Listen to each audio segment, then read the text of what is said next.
महाराज की जय। सद्गुरु महाराज की जय।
सद्गुरु महाराज की जय।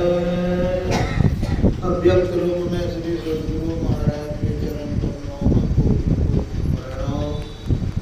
मंचासी महात्मागण, आदरणीय सत्संग प्रेमी महानुभाव, माता एवं बहन, प्राणी मात्र एक सुख चाहता है, दुख किसी को पसंद नहीं है। एक पशु को मैंने देखे गाड़ी से ठोकर लग गया तो रोड पर गिर गया, कोई ला करके उसको कुछ दे दे तो दिखाने के लिए खा लेती, लेकिन लेटे रहते, बैठ भी नहीं करते। पूरे ही दिन में शरीर को परित्याग कर दिया। शरीर रखे गए, इतना सुंदर था वो, देखने में बहुत सुंदर। जिसके दरवाजे पर जाते थे तो कुछ न कुछ उसको खाने के लिए। तो दुख किसी को अच्छा नहीं लगता, सब कोई चाहते हैं सुख, लेकिन सुख चाहते हैं तो कहाँ सुख चाहते हैं? विषय वासना में लोग सुख करते हैं, लेकिन संत महापुरुष कहते हैं नहीं, विषय वासना में सुख नहीं है, विषय वासना में दुख ही दुख है। कोई आपके घर में बीमार हो जाए, डॉक्टर को लगाए हुए हैं, डॉक्टर से कोई फायदा नहीं हो रहा है, तो मन में आपको कितना दुख है, दुख ही दुख, सुख नहीं हो रहा। और जब वही दवाई सुख कर जाए तो उस सुख का वर्णन आप नहीं कर सकते। उसी तरह से हम लोग यह संसार में आए, संसार के पदार्थों में हम सुख करते, लेकिन संसार के पदार्थों में बड़े बड़े महापुरुषों को, बड़े बड़े राजाओं भी सुख नहीं मिला। एक राज हुआ तो चाहता था दूसरे का राज भी नहीं दखल कर, उस पर भी वह चढ़ाई कर देता था, युद्ध होता था, दोनों तरफ से कुछ आदमी मरता होगा, लेकिन वहां भी शांति नहीं, बेचैनी ही बेचैनी है। तब सुख है कहाँ? बिनु संतोष काम न साही, काम अक्षत सुख सपने होना है। आपके अंदर में यदि कामना रहेगा तो शांति नहीं मिल सकती। बेचैनी ही बेचैनी आप रहेंगे। इसलिए संत महापुरुष कहते हैं कि नहीं, संसार के पदार्थों में कोई सुख नहीं हो सकता। परमात्मा का भजन करो। परमात्मा का भजन करने के लिए कहाँ जाओ? संतों के चरणों में रहे और संतों से नाम दान लेकर के भजन की, अपने अंदर में प्रवेश की। जहाँ पर वह सुख है, जहाँ पर वह सुख है। त्रिकुटी महल में विद्या सारा, धन हर गरजे बजा नगाड़ा। त्रिकुटी महल में सुख, त्रिकुटी महल में, और त्रिकुटी महल से जितना बढ़ते जाएंगे सुख ही सुख आपका बढ़ता है। दुख सब समाप्त हो जाता है त्रिकुटी महल में। यदि आप इस प्रीति को पहुंचा लेते हैं साधन करके, भजन करके, तो वहीं पर सुख की सुविधा हो जाती है। सुख वहीं से शुरू हो जाता है।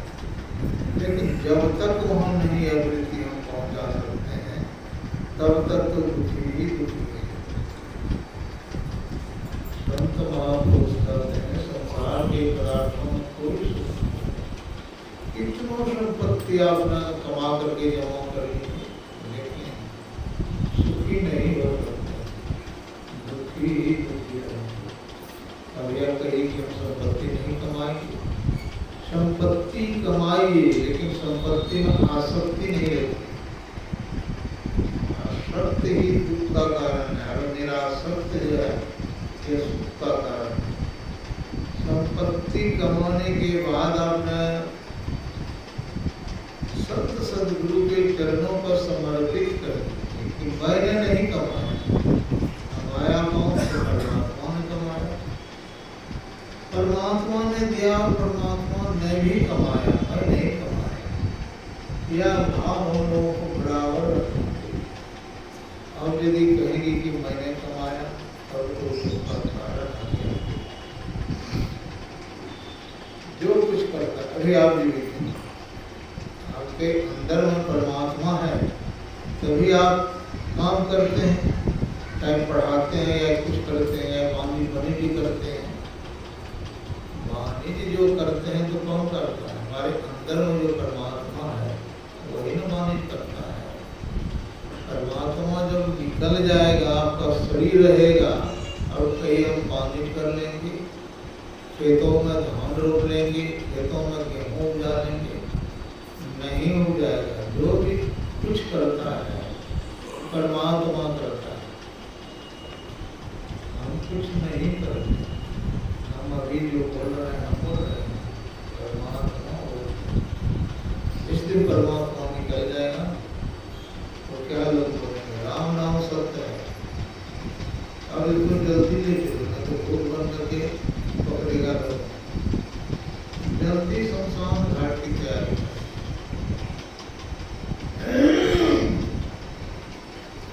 इसलिए हम लोगों को बराबर परमात्मा के चरणों में, अर्थात गुरु के चरण, परमात्मा ही गुरु के रूप में धरातल पर आते हैं, और गुरु के चरणों में सभी को समर्पण करते हुए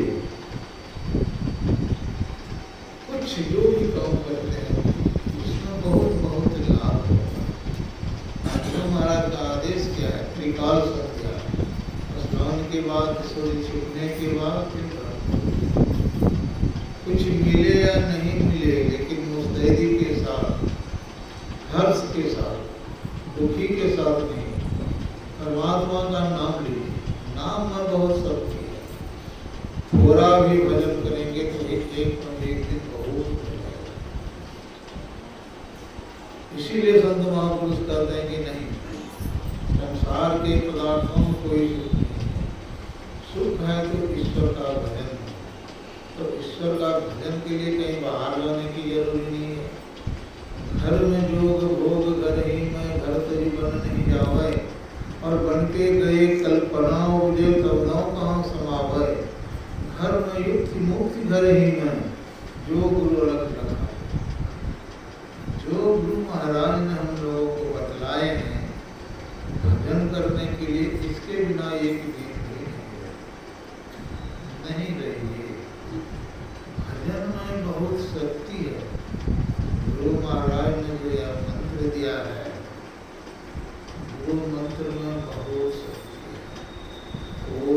पढ़ पढ़ जग हुआ, पंडित भयान को और ढाई अक्षर प्रेम का पढ़े सो पंडित। गुरु मंत्र भी ढाई अक्षर का है और राम मंत्र भी ढाई अक्षर का है, लेकिन राम को कोई देखे नहीं। देखिए तो हैं गुरु महाराज। अब गुरु महाराज ने जो मंत्र दिया है, इस मंत्र और वो राम मंत्र में बहुत अंतर है। थोड़ा अंतर नहीं है, बहुत अंतर है। क्यों अंतर है? ईश्वर गुरु के रूप में ही इस तरह कर पड़ा है और सभी जीव को चेता करके वह पवित्र ही चले जाते हैं, जैसे तैसे नहीं जाते। अब हम ऐसे यही जन्म का लाभ, जिस तरह से हम परमात्मा में कितने पवित्र थे और वहाँ से जो यहाँ आए थे, वहाँ मटमैला हो गए। मटमैला का कारण क्या है? कोई विषय में पड़ गया, कोई संपत्ति में पड़ गया, कोई दूसरे का धन लूटने में पड़ गया, यही दुख का कारण बन जाता है। जितना संपत्ति आपके पास है उसी में संतुष्टि रखिए। यदि संतुष्टि नहीं रखेंगे तो सुख नहीं मिल सकता। पहले बड़े बड़े राजा लोग होते थे, चाहता था एक दूसरे का राज हम छीन लें, सेना लेकर के जाते हैं और उस राजा के साथ लड़ाई करके उसका सारे संपत्ति ले लेते। यह सुख का कारण नहीं है। दूसरे के संपत्ति में कोई सुखी नहीं हो सकता। अपने परिश्रम से जो कमाते हैं उसमें परिवार का पालन पोषण कीजिए और दिन दुखियों को भी खिलाइए। दोनों को जब खिलाएंगे तब आपके अंदर में अपने आनंद आएगा और वह आनंद का आप वर्णन नहीं कर सकते। जो आपके अंदर में है, दूसरे का उपकार करेंगे, वह आनंद जो आपके अंदर में आएंगे, उस आनंद के बराबर संसार में कुछ नहीं है। इसलिए परहित सरिस धर्म नहीं भाई, पराये के उपकार समान कोई दूसरा धर्म नहीं है। गुरु महाराज जब मुराबा खाते थे, 4 किलो का डिब्बा खाते थे, 4 बजे, तो 2 मुराबा गुरु महाराज को 4 मुराबा देते थे। 2 मुराबा देते थे प्रसाद के लिए, 2 मुराबा गुरु महाराज 1 मुराबा, अब 3 मुराबा बन जाते थे। जो प्रसाद सब जो आते थे थोड़ा थोड़ा देते थे और समूचा डिब्बा मुराबा बर्बाद। एक दिन की बात क्या हुआ, गुरु महाराज बैसाख में बेल पीते, तो बेल पीते थे तो बड़ा बेल मंगाते थे। तो एक दिन बच गया पूर्णिमा, तो एक दिन ही बेल पीते गुरु महाराज ने, छोटा सा बेल था। हम सोचे इसी को दे देते हैं फूलने के लिए, और बेल का पानी पसा कर गुरु महाराज ने तो वो पानी पसा करके गुरु महाराज को दे दी, इकट्ठा करके। जब गुरु महाराज बेल पी रहे थे तो 5 आदमी आ गया। अब वहाँ नहीं है,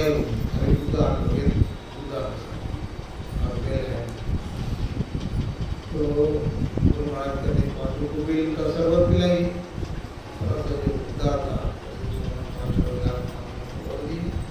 चीनी दे दी और ऊपर जो था उसको रख दिया, फेंकते नहीं, रख दिया। रखने के बाद जब ये 5 को शरबत पिला रहे थे, जब तक 11 आदमी और आ गए। अब गुरु महाराज कहते हैं इनको भी बेल का शरबत पिलाई, अब तो कोई बेल है ही नहीं, खिलाएंगे कौन सी? गुरु महाराज की कृपा से ही बुद्धि होती है, तो वो शिक्षी को लगे थे खाली वो सोन और कुछ था, तो सोन को दे दिए बाकी और चीनी दे दिए बाल्टी में और कटोरा से उसको फेंट दिए। फेंटने के बाद आप लोग बजरंगी बाबा को जानते हैं, उनके भतीजा रहता था, बहुत बेचारा गरीब, उसको मैं खाने के लिए कटोरा में भात डालता भात को कोई देखने से लोगों को मन तकलीफ होता था, फिर हमको डरते भी थे, लेकिन इसीलिए मैं दाम वो आगे खाने का बड़ा हो गया। आप पीछे भोजन सबको पिलाते और सबको पी लिए। तब मैं गुरु महाराज को जाकर के प्रणाम, तो गुरु महाराज को मैंने प्रणाम किए तो गुरु महाराज ने हमको देखने लग गया। गुरु महाराज का देखना मन में कितनी खुशी की बात हो, बहुत खुशी हुई उस समय। गुरु महाराज ने हमको तक लगा कर मेरा मन बहुत प्रसन्न हो गया। इस शरबत जो गुरु महाराज ने जब हमको खिलाई, मैं आज बना करके ला के दिए, इसी में गुरु महाराज प्रसन्न हुए और मैं भी प्रसन्न हुआ। तो कहने का तात्पर्य क्या है? इस संसार में हम जो आए हैं, क्यों आए, इस पर विचार की। संत महापुरुष कोई काम से वर्जित नहीं करते, सब काम करते हुए ईश्वर का भक्ति, ईश्वर के भक्ति के लिए कहीं बाहर जाने की जरूरी नहीं है। घर में जो भोग घर ही में घर से ही बोल नहीं जावे, अब बन के गए कल्पना बोले तो कहाँ कराओगे, सब कुछ आपके घर में ही है, बाहर जाने की कोई जरूरी नहीं है। भोग भी है, भोग भी है और संपत्ति भी है। यदि गुरु महाराज का आदेश का पालन ठीक करेंगे, कोई चीज का आपको कमी नहीं है। सब कुछ परमात्मा ने किया था, गुरु महाराज ने। परमात्मा ही गुरु के रूप में धरातल पर आते हैं और जीव को चिता करके जैसे पहले पवित्र थे वैसे पवित्र ही चले जाते हैं, जैसे तैसे वह नहीं जाते हैं। गुरु महाराज जो धरातल पर आए, कुछ पढ़ाई भी की, उसके बाद जब उनको वैराग्य हुआ तो पढ़ाई लिखाई भी छोड़ी और उस इलाके में जंगल बहुत थे, जंगल में ही उन्होंने चलना शुरू कर दिया। जाते जाते बहुत भूख भी लगती, कपड़ा भी नहीं, एक धोती थे, उसको दो टुकड़ा की, उसी में रंगोली भी बनाए, वही पकड़ करके बहुत भूख लगती। एक आदमी के यहाँ उसका पोता का भी बेटा, शरीर उन्होंने छोड़ दिया था, मतलब शरीर में जो जीव है वो जीव निकल गया, खाली शरीर बच गया। कभी कहते हैं कि मांगा भोजन, माई इतना जोर से बिगड़ी कि माई जब बिगड़ी और कदर देखते हो हमारे यहाँ क्या हो गया है, लाज नहीं लगता है, बहुत तरह का बात। गुरु महाराज वहाँ से लौटे, भूख लगी हुई है, लौटे वहाँ से। लौटने के बाद उन्होंने फर्ज किए कि आज दिन से मैं किसी के यहाँ नहीं मांगूंगी। भूखले मर जाएंगे लेकिन मांगेंगे नहीं। पहले गुरु महाराज कितना तकलीफ पाते, वही कुपा घाट में गुरु महाराज गमोला का घर बना करके उसमें भजन किए, गमोला का घर बना करके उसमें सत्संग किए। एक साइकिल भी नहीं थी और आजकल कम कितना है, कितने गाड़ी है, एक दो गाड़ी नहीं है, कितने गाड़ी है। उसके बाद खाने की अनाज की कमी नहीं है, बहुत लोग आगे आकर के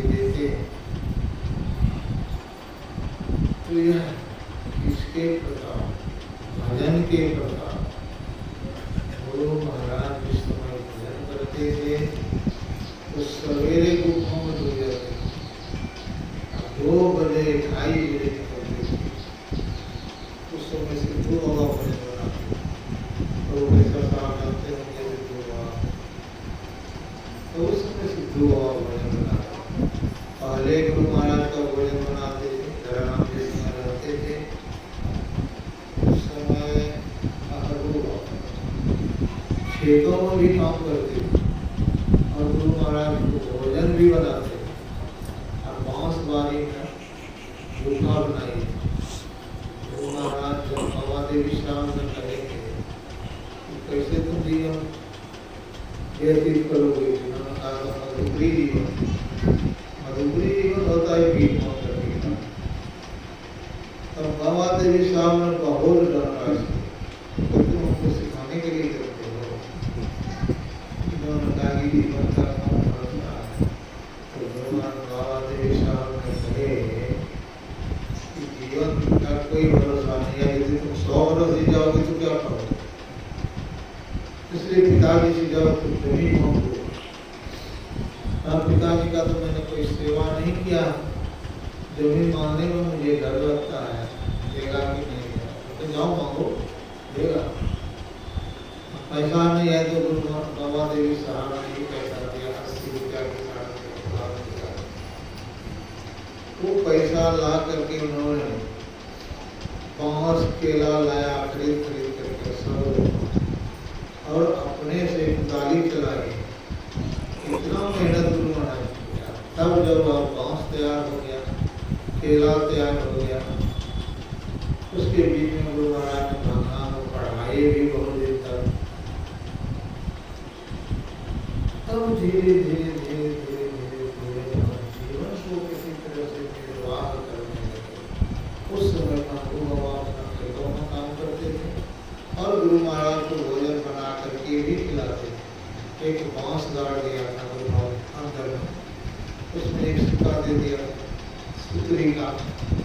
तो महागु बाबा ने भोजन बना करके एक सिक्का पर एक कटोरी दाल भी दे देते थे, थोड़ी सब्जी भी उसी में काम करती। अब महागु बाबा चले जाते थे अपने खेतों में काम करते। तब शाम को आते तो गुरु महाराज को एक नाता भोजन करते बहुत कष्ट से गुरु महाराज ने जीवन को रखा। और वही गुरु महाराज ने जो जीवन में जो उन्होंने कष्ट सहा, वो कष्ट दूर हो करके जितने गुरु महाराज के शिष्य हैं, चाहे सन्यासी हो चाहे गृहस्थ हो, सबके ऊपर गुरु महाराज की कृपा आ गई है। अब कितने गरीब अमीर हो गए हैं और कितने महात्मा लोगों के पास कुछ नहीं था। अब तो कई करोड़ रुपया, 1 करोड़ नहीं, कई करोड़ सभी के पास हो गया। कृपा घाट में जितने महात्मा है सभी के पास हो गया। और गुरु महाराज के नजदीक में रहने वाले को तो कई करोड़ रुपया है। गाड़ी का तो भीड़ लगी हुई है, बढ़िया गाड़ी, स्कॉर्पियो गाड़ी और कौन गाड़ी है, वो कितनी सब गाड़ी है। तो यह इन लोगों की कमाई नहीं है, ये गुरु महाराज की कमाई है। कोई कहले कि मेरी कमाई से हमने गाड़ी दिया, यह उनकी भूल है। गुरु महाराज की कमाई पर ही सब कोई का आदर है, सत्कार है और जो भी कुछ है तो यह गुरु महाराज की कृपा से है। और हम लोगों के पास कोई बुद्धि नहीं है। लोग खाते पीते हैं या जो कोई आदर करते हैं, यह गुरु महाराज की कृपा। गुरु महाराज की कृपा समूचा संसार केवल बिहार में ही नहीं, केवल भारत में ही नहीं, देश विदेशों में उनकी कृपा। कृपा यदि नहीं रहती तो जापान की जो महिला थी फिजित उनको गुरु महाराज यहाँ से जा करके कैसे दीक्षा दी? दीक्षा लेने के बाद में वह खोज करके गुरु महाराज को खोजने के लिए भारत आई। एक सरकारी काम करती थी। पहले तो दिल्ली आते आते उनकी सब छुट्टी जो लेकर आए थे, छुट्टी समाप्त हो गया। फिर लौट के चली गई। लौटने के बाद में उन्होंने बहुत ढेर छुट्टी लेके के महीना की छुट्टी लेकर के तब आई। दिल्ली से पंजाब आई, पंजाब से हरियाणा आई, हरियाणा से यूपी, सब जगह घूमते घूमते घूमते घूमते तब आ गए बिहार। बिहार पटना से होते हुए जब घर आए मुंगेर, तो मुंगेर में सत्यानंद स्वामी ने गुरु महाराज से शब्द साधना की दीक्षा ली हुई। अब बहुत बड़ा फोटो उन्होंने बना कर रखा है। जब सत्यानंद के आश्रम में मुंगेर में जब गई तो गुरु महाराज को देख करके बहुत खुशी हुई, बहुत प्रसन्नता हुई उनको कि यही हमारे यहाँ जाकर के भजन लीजिए। बहुत खुशी हुआ। तब पूछते हैं उनसे कि ये महाराज जी का कहाँ आश्रम है? तो कहा यहाँ से भागलपुर के ऊपर है। भागलपुर में कुप्पा घाट से प्रसिद्ध है। गई भागलपुर जब आप उतरेंगे स्टेशन में तो हम पूछेंगे कि हम कुप्पा घाट जाएंगे, तो सवारी ने चाहे रिक्शा हो या टेम्पू हो पहुँचा देंगे। वहाँ जाके पूछे कुप्पा गए तो कुप्पा घाट में गुरु महाराज थे नहीं। श्रीनगर में अखिल भारती वहाँ पर गुरु महाराज थे। तो वहाँ पर पूछे बड़ा गाँव का यहाँ नहीं है गुरु महाराज, श्रीनगर में है। और श्रीनगर चले जाएंगे, क्या कैसे जाएंगे? तो उन्होंने रास्ता बता दिया। वहाँ जाके गुरु महाराज को प्रणाम किए। गुरु महाराज ने पूछे कहाँ से आए तो बता दिया। ठीक है, अभी जब हमको पा जाएंगे तो घाट पर चलना। तो जब वहाँ का सत्संग समाप्त हो गया तब गुरु महाराज ने कहा चलो तब आई कुप्पा। अब कुप्पा में आने के बाद उन्होंने गुरु महाराज से कहते हैं कि हजूर उनको दीक्षा दीजिए। अब ठीक है, स्नान करके आओ, एक माला बना करके कुछ प्रसाद से कुमार बाबुला दी, माला भी श्री कुमार बाबू बना दी। माला बनाने के बाद गुरु महाराज के पास गए। गुरु महाराज ने जब भजन दिए तो दिए तो मानस जब मानस ध्यान और दृष्टि योग तीन ही साधना दी। उन्होंने कहती है कि हजूर हमको जापान में तो हमको आपने 4 दीक्षा दिए थे, 4 तो 3 दीक्षा दी, अगर कौन दिए हैं बताओ। इन्होंने सब बता दिया, मानस ध्यान दृष्टि योग और नदान सब साधना की बता। तो कहा ठीक। तब गुरु महाराज ने नदान संधान का भी दीक्षा दी। तो कहा जाओ गुफा में तुम ध्यान करो। गुफा में जाकर के जब उन्होंने ध्यान किए तो मानस जब भी हो, मानस ध्यान भी हो, दृष्टि योग भी हो, उसके बाद सब साधना शब्द भी सुनने लगे। चारों साधना को आकर के गुरु महाराज को बताए कि कैसे मैंने साधना में ध्यान में मैंने उन्नति की। तब गुरु महाराज ने कहा कि ठीक है, तुम्हारी साधना जो है एकदम ठीक है, सही साधना है। अब तुम जापान जाओ और जापान में ही प्रचार और प्रसार करो।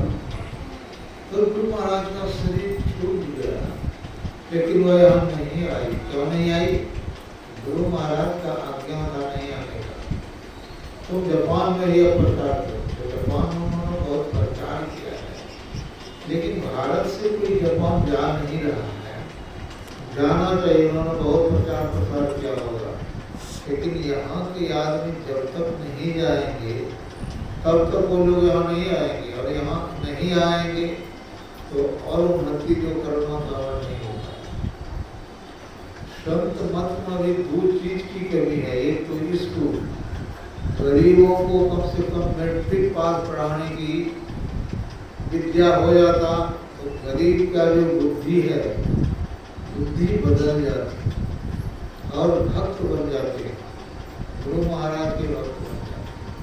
और जो अमीर है वह तो है ही है, लेकिन एक डॉक्टरी एक मेडिकल की भी जरूरी है। क्यों?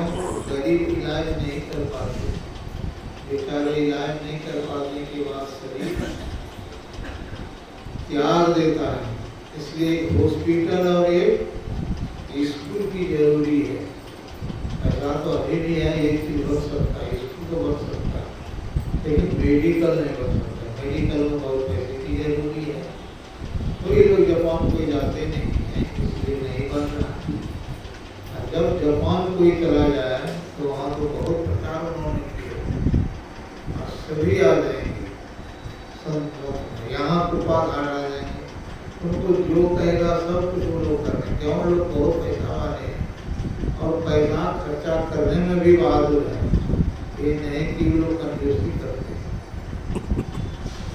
तो करने का तात्पर्य ये है कि परमात्मा की कितनी कृपा हुई है कि हम लोगों को इस तरह से कितना सुंदर शरीर परमात्मा ने बना करके दिया है और बाकी 50 सुंदर काम किए।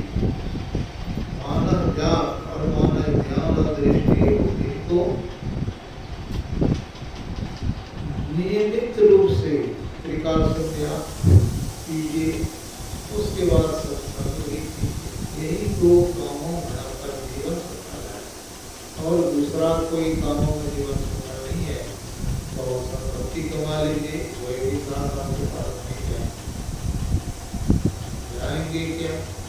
जो आपने भजन करने के भजन बने या नहीं बने, गुरु महाराज ने यहाँ तक हम लोगों को कहे हैं, आशीर्वाद दिए हैं कि भजन बने या नहीं बने, लेकिन त्रिकाल संध्या से एक दिन वंचित नहीं रहेगी, नित्य प्रतिदिन इसको कीजिए। यही मनुष्य का कर्तव्य है।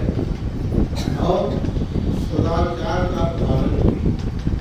जब तक सदाचार का पालन नहीं कीजिएगा, पवित्र बर्तन में ही पवित्र वस्तु आना, ऊंचे भांडे सांच समावे बिरले सुचाचारी, अतंते को परतंत्र मिलाया नानक शरण तुम्हारी।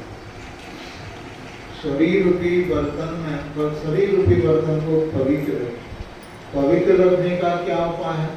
झूठ, चोरी, नशा, हिंसा और व्यभिचार, इन पंच पापों से बंधित रहिए। और त्रिकाल संध्या नियमित रूप से मिले या नहीं मिले, लेकिन हम लोगों को करना गुरु महाराज का आदेश है।